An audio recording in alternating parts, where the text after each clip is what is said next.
Estão aqui em nosso estúdio o diretor de comunicação da Change.org, Pedro Prata, e o professor, humorista e meu xará, Murilo Gun.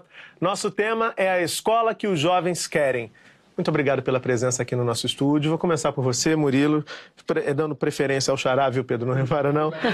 Murilo, você é um humorista bastante conhecido, tem quase 250 mil curtidas no Facebook, mais de 164 mil seguidores no Twitter, mas além de fazer humor, você também tem uma atuação educativa e faz uma defesa da criatividade. Esse é um valor, essa é uma característica que você acha que esteja faltando para a nossa sociedade de uma forma geral e para a escola também? Sem dúvida. Eu acho que a criatividade, ela, infelizmente, ao longo do tempo, ela é meio que atrofiada, né? Que nós nascemos criativos, né? Você olha para a criança, não tem dúvida que é um ser humano extremamente imaginativo, criativo, e ao longo do tempo a gente vai meio que atrofiando, por muitas variáveis ocorrem, e eu acredito que a criatividade é uma das habilidades que vai fazer a diferença no futuro próximo, né? Nesse futuro com muita tecnologia, esse mundo de robótica, inteligência artificial, eu acho que a criatividade vai ser uma das habilidades humanas que vai ser o grande diferencial daqui para frente. O que você justifica para essa ausência hoje? E não, você está falando de futuro, mas Sim. E hoje? Ela é ausente por quê? O que você imagina, avalia, da gente estar com essa ausência de criatividade? Eu acredito que ao longo da vida, né, as crianças que nascem extremamente criativas, ao longo da vida, a gente vai sofrendo alguns bloqueios. Muitos deles sem querer, até o próprio pai, né? Pequenos bloqueios do tipo, desde o não é da sua conta, quando a criança quer ser curiosa, e você responde, não é da sua conta isso aí não. Então, essa pequena frase que muitos pais falam, essa besteira muitas vezes tá atrofiando um pouco uma das pré-requisitos da criatividade, que é a curiosidade. Então, pequenas coisas que ocorrem sem querer, que ao longo do tempo vão limitando a nossa capacidade de pensar diferente e vão nos convidando a pensar sempre no padrão que outras pessoas também pensam. Agora, voltando a uma questão da criatividade, Murilo, você disse, você falou que a gente desaprende, de certa forma, né, a ser criativo, mas você deu um exemplo dos pais. E como é que você veria essa presença ou ausência da criatividade na escola, já que você faz uma defesa de uma educação mais criativa? Eu acho que, hoje em dia, a escola também, muitas vezes, acaba tendo um papel de limitar a criatividade em função o mundo muda, né? Então, o jeito de educar que funcionou antigamente não necessariamente funciona mais, porque as variáveis mudaram. Ele falou agora que os jovens estão conectados, né? Então, hoje em dia, a concorrência de distração é muito alta, né? Porque o jovem tem ali o celular, as coisas, ou seja, isso requer que as aulas sejam muito mais interessantes para concorrer com essa distração. Eu vejo muitas pessoas falarem assim que os jovens hoje em dia são muito complicados e muito agitados e distraídos e tal, tem que mudar isso, e eu sempre falo que não tem que mudar isso. Eu acho que o emissor, num processo de comunicação, a culpa nunca pode ser do receptor. A culpa tem que ser do emissor da mensagem. Então, muitas vezes tem que mudar a forma de entregar a mensagem para que aquilo... E eu acredito que o humor é uma das grandes sacadas que você pode adicionar na mensagem para que ela seja entregue de uma forma criativa e que engaje a criança ou o adulto também. Aí uma criatividade na forma de reivindicar, né? Você entrar com uma petição, né? Exigindo que você tenha o mesmo lugar, né? O meu lugar no mundo é esse aqui? Não, peraí, eu vou dizer para a sociedade que por que eles fazem e a gente tem que ter um papel mais comportado, né? Murilo. E a questão, a demanda que surgiu no Porvir lá de respeitar a individualidade tem muito a ver com a criatividade também, né? Porque quando você não respeita a individualidade e faz com que todos tenham que fazer as mesmas coisas sem respeitar a individualidade, você está bloqueando a arte de cada um, a criatividade de cada um. E está homogeneizando, né? Está padronizando, né? Sempre que você padroniza uma coisa, você desrespeita a individualidade, né? Você industrializa o processo e não dá chance para... Eu vou fazer uma petição no Change.org, que é o seguinte, uma petição para as crianças poderem escolher, pelo menos dentro de um universo, os livros paradidáticos que elas querem ler. Imagino a gente que lida muito tempo com o educador, que vai te propor algum questionamento em relação à sua petição. A criança ainda não tem repertório para fazer essa escolha. Sim. Como é que seria, então, isso? Como é que você, que é criativo, imagina essa relação? Eu imaginaria, como eu falei, dentro de uma amostra, ele poder escolher. Ou seja, tem uma o professor faz inicial. uma curadoria, em vez de mandar ter que vir 10, tem 30, escolha 10. Então, isso você equilibra a incapacidade de uma criança, de fato, de escolher um universo de 1 milhão de livros, mas permite que ele tenha ali um processo decisório baseado no que interessa a ele e tal. Eu acho que faria mais sentido, na minha opinião, isso aí. Agora, Murilo, entre esses seus seguidores, o público que te acompanha também, muitos são jovens, certamente, né? Você também percebe, a gente está falando da questão das individualidades, da dificuldade da escola, da sociedade de uma forma geral, de olhar para esses jovens, de reconhecê-los em suas individualidades. Você também percebe isso nesse trato com esse pessoal mais jovem, assim?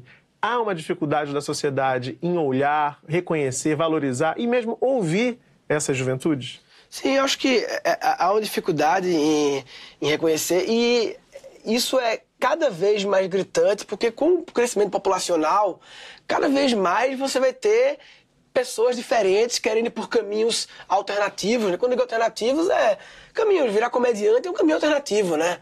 E se você não respeitar essa individualidade, você vai estar bloqueando grandes artistas e grandes profissionais de carreiras alternativas que, por não terem suas individualidades respeitadas, nunca deram oportunidade de florescer aquela carreira, aquele caminho, né? A minha teoria do pulo entre jovem para adulto é que você vira adulto quando você começa a reclamar que tem muita luz acesa em casa.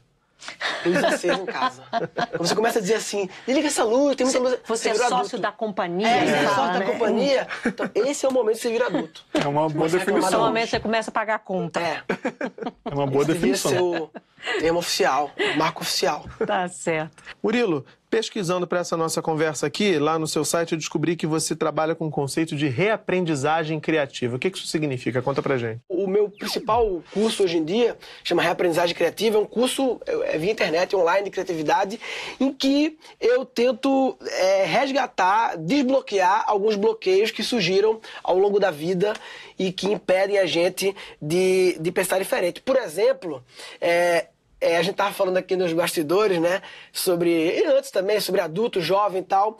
Um dos principais bloqueios da criatividade é que nós viramos adultos demais. Nos levamos muito a sério. As pessoas, muitas vezes, as grandes sacadas surgem do seu eu criança, não do eu criança falando de responsabilidade, tô falando da mente louca, né? Eu vou muito pra reunião empresa, né? Briefing de evento, que eu faço show e tal. E tem uma coisa muito clássica nas reuniões, assim, empresas grandes e tal, que é quando vai começar a reunião, tem aqueles 10 minutos de amenidades que as pessoas falam besteira. Faz uma piada, eu fui no show, o cara falou isso, uma sacanagem. Até que tem um momento clássico, que é o momento em que o tapa na mesa. É o momento que o chefe da reunião, ele bate na mesa e fala assim, vamos lá, vamos falar sério agora. Nessa hora, é como se ele dissesse, crianças saiam da sala, que agora vamos falar sério. A gente é adulto, a gente tem paletó, a gente só fala sério.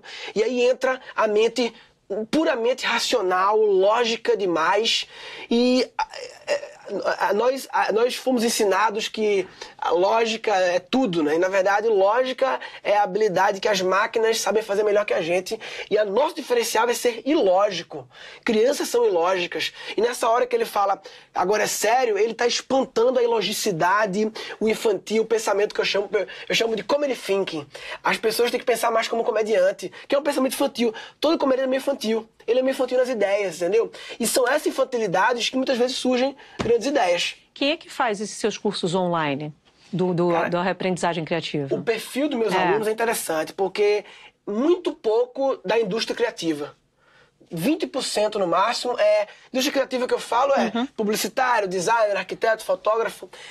Eu tenho muito funcionário público. Tem educador? Advogado, médico, muito educador. A gente tem um programa lá dentro do curso que a gente chama 10x10, que é 10% das vagas por 10% do valor só para servidores da rede pública. de educação, servidores de educação da rede pública. Então reserva umas vagas e um valor diferenciado para professores. Então tem muitos que entram por essa condição, mas muitos também diretores de escola, muitos e muitos e muitos. Porque o que eles relatam para você? Faz exatamente essa pergunta. O que eles levam, né? Quais são as demandas deles? Tipo assim, eu quero ser criativo em quê? Se eu sou educador, é na sala de aula, é na gestão? Os educadores, a maioria na sala de aula. Novas formas de ter aulas, como quebrar o padrão da aula expositiva e fazer aulas diferentes, que não sejam só falar, blá, blá, blá. Porque eu acredito que falar, grava um vídeo e bota lá. Volta a falar. Tem que ter alguma ação que justifique. É por isso que o meu curso, a parte que eu falo, tá na internet. Você loga lá e vê. A gente faz os encontros dos alunos em que a gente tenta fazer experiências diferentes quando tá. É o que o pessoal chama da classe de aula invertida, né? Tipo, você pode ver em casa, em vez de ir pra aula, pra assistir, blá, blá, blá, e depois em casa fazer exercício, porque não faz o contrário. Vê blá, blá, blá na internet e vai pra sala de aula pra fazer atividades que só poderiam ser feitas ali. Eles precisam saber pra que é aquilo ali. Porque hoje em dia a informação circula tanto e é tudo tão muito claro. Você lê aquele texto, você sabe para que você quer ler, você sabe onde é que você pode aplicar aquele conhecimento. Se a escola não fizer isso, não correr atrás disso, certamente ela vai ter mais dificuldade de comunicar com essa juventude, né? Murilo quer falar. Eu acho que em qualquer processo educacional, o primeiro passo é clareza nos motivos, até porque o motivo gera motivação, né? Gera ação, né? Então, assim, muitas vezes a criança, o adolescente começa a estudar história e eu já vi o irmão da minha esposa falar, que tem 11 anos, falar pra que estudar história? E eu perguntei, ninguém te falou por que até hoje? Com 11 anos, ninguém te falou por que ainda, o motivo, que é a principal variável que faz você ter motivação para estudar. Então, assim, nunca explicaram para ele o motivo pelo qual se estuda as coisas. Simplesmente vai falando. E isso faz toda a diferença. Toda aula, antes de começar, vamos falar de elétrons. Antes de falar de elétrons, vamos falar sobre os motivos pelo qual a gente precisa aprender elétrons. Todo mundo entendeu os motivos? Então vamos falar de elétron agora. Aí faz sentido, né? Faz todo sentido, né? Posso fazer a provocação? Provoque. Eu fico pensando, o educador que está assistindo agora, a gente agora, falar assim, beleza, Murilo, mas como eu posso ser criativo se eu tenho que, em algum momento, fazer com que aquele aluno construa o conhecimento em relação ao elétron, à história, enfim. E aí, eu preciso de um momento de formalização. Não dá para eu ser criativo o tempo inteiro. Eu preciso formalizar o conteúdo. Olha só. Quando você fala em formalizar, é o quê? Vamos lá, vou te ensinar elétron, né? O que é elétron? Vou lá e ter que fazer aquela explicação um pouco mais teórica, que vai precisar de um momento de o que a gente chama de organização, para se concentrar, para poder aprender. Como é que você acha que a criatividade entra num momento como esse? Porque na cabeça de muitos educadores, olha só, tem um momento que não dá mais para eu jogar bolinha, ser feliz, eu tenho que sentar e agora vai ter que aprender, entendeu? Eu acho que, por exemplo, você pode ser criativo na hora de explicar um conceito de física, por que não explica com Pokémon GO? Quando você joga Pokébola, aquele arco que ele faz, por que de vez em quando acerta, de vez em quando não acerta? Tem um problema de aceleração, de velocidade, de distância, e você pode ensinar conceitos de física, de elétron, usando uma coisa que as crianças querem estar engajadas, e quando elas... Essa questão da formalização, eu tenho uma dúvida se de fato é necessário a extrema formalização, ou é possível fazer a criança aprender sem ela perceber que estava tendo aula. Sem ela mal perceber, porque você engajou ela numa experiência ali de algo que interessa a ela. Isso é muito mais difícil. Lógico que é mais difícil. Por isso que o modelo que se usa não é esse modelo, porque a gente usa o modelo mais fácil, que é sair falando, né? O que está dentro do livro, né? Mas os livros de crianças, de história, não foram feitos para crianças, foram feitos para adultos. Por adultos e parece que para adultos. Eles não interessam, eles não engajam, eles não têm um storytelling que engaja a criança interessada naquele assunto, né? Então, eu acho que eu tenho dúvidas se é necessário, de fato, uma formalização, ou se a criança devia... E aí, você teve aula hoje? Não teve aula hoje não. Mas ela aprendeu, ela nem percebeu que ela teve aula. E aí o mesmo vale para jovem. Mesmo para jovem, né? Vale mais para jovem até, eu acho. Porque tem uma outra coisa, eu te provoquei de novo a voltar a falar dos jovens, porque tem uma outra coisa que muito, quando se pesquisa sobre a escola que os jovens querem, é muito comum a gente ver assim, uma escola que tem tecnologia. Precisa ter tecnologia, você citou Pokémon GO, muitos professores devem estar com horror de quem inventou esse joguinho, certamente, a gente até entende. Mas o Murilo acabou de dar uma saída, uma solução para que se aproprie até desse recurso aí. Você é um cara que é apaixonado por tecnologia também, fez curso no Vale do Silício, que é o berço da tecnologia mundial. Agora, você acha que só a tecnologia pode ajudar a construir essa escola que os jovens querem ou essa mudança está além da tecnologia? Eu acho que a tecnologia é uma ferramenta que tem que ser utilizada, mas tem que ser utilizada se fizer sentido, né? Se realmente aquilo precisa ter, e não apenas para dizer que usa tecnologia, que hoje em dia ocorre muito, né? Mete o tablet aí, mete o robô e somos tecnológicos, né? E, na verdade, não é assim, né? Já vi muita escola usando a lousa interativa do mesmo jeito que o quadro, Sim, então não adianta nada. Não adianta. Tem 3 aqui que eu vou juntar agora, foram 3 comentários deixados. Alain Bruno Amadeus diz que as escolas, Murilo, ele quer escolas integradas com a comunidade e atentas à realidade local. A Aline Queiroz diz que a escola deve começar pela valorização de quem vai ensinar essas crianças e esses jovens.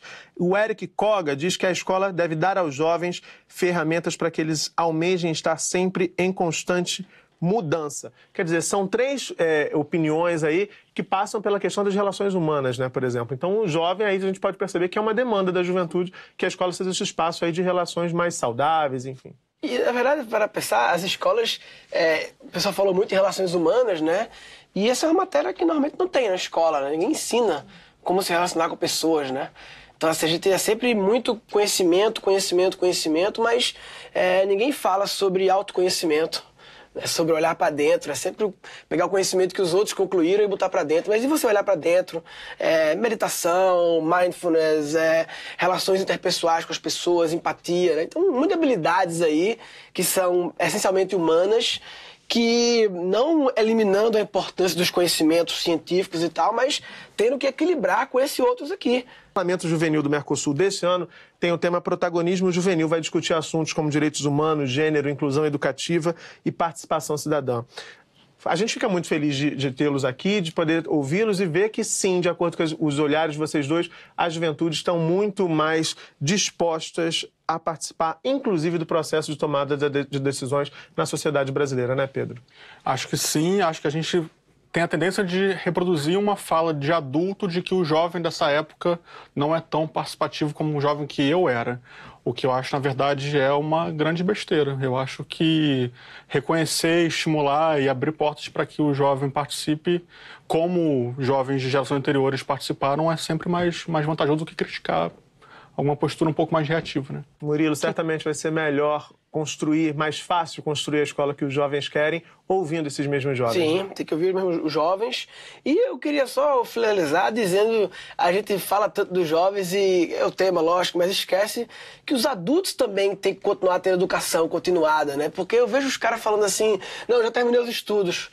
O mundo continua mudando, papai. Você não pode parar de aprender, não. O mundo continua mudando. A esteira moendo aqui, você fica parada para trás. Então, só lembrar disso, que adultos também precisam de educação contínua. O que ele aprendeu no passado não resolve os problemas do futuro, né? Qual seria o salto para o futuro da educação brasileira, na tua opinião, para a gente fechar? O salto para o futuro, a pergunta de $1 trilhão. Sim, Né? de tese, de doutorado, de pós-doc. Mas como você imagina, é a criatividade? Eu acho que o salto para o futuro é experiências de aprendizagens híbridas, online e offline, mas integradas de uma forma linda que eu acho que ninguém ainda no mundo conseguiu chegar ainda, e é o que eu venho buscando criar na minha escola online que eu faço, e que nós estamos começando o século, mas ainda não foi criado o jeito de aprender desse século. Ainda vai ser criado.